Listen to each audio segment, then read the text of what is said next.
Remember, my dear brothers and elders, I am not calling for individual people from the UK or from other places to go and fight jihad individually, in individual capacity.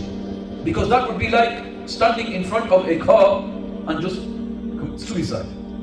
How are you going to compete against a professionally trained military, army, navy, air force, bombs, etc.? It requires like for like. A military can fight a military. A navy can compete against a navy. An air force can take on an air force. And soldiers can take on soldiers. Who is this duty falling upon primarily? It is falling upon the 57 so-called Muslim countries' leaders. That where are you today?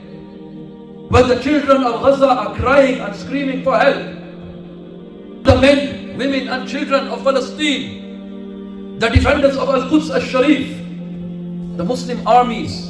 My message goes out especially to them. O soldiers of Islam, O armies of Islam, we know that there are soldiers who are like our own brothers, like our own family members, who are in the Pakistani army, who are in the Turkish army, who are in the Arab armies, who are frustrated like me and you, who are also crying tears for the children of Palestine, who are also feeling the pain that we feel.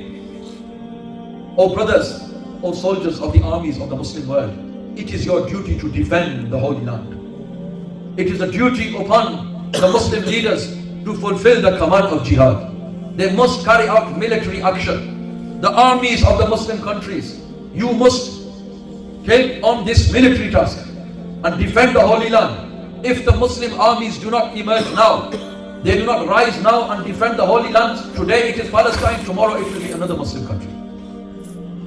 Today it is Palestine, tomorrow it will be someone else. And one by one, as the Messenger ﷺ informed us, he said, the time will come that the nations will gather around you and they will call one another like a person calls one another to eat from a meal, a da'wat. And then the Prophet ﷺ was questioned regarding the Muslim Ummah and the numbers. Will we be small in number? The Prophet ﷺ said, no, you will be many in number. But you will be like the scum from the ocean. The Prophet ﷺ said, and you will have wahan in your hearts. And he was questioned regarding wahan, and he said, Hubb dunya wa karahiyatul maut. Love for the world and hatred for death. This is the disease which the Ummah is suffering. Love for the world, hatred for death. No, dear brothers, dear elders, or Muslims, that this world is temporary and the hereafter is eternal. May Allah subhanahu wa ta'ala give tawfiq to the Muslim Ummah to rise. Give tawfiq to the Muslim armies to rise, to defend the Holy Lands, to defend Masjid-ul-Aqsa, to defend the Mujahideen, to defend those people who are defending the Holy Lands. May Allah subhanahu wa ta'ala allow them to take military action. And this is a message which every Muslim scholar must be giving to the Ummah today.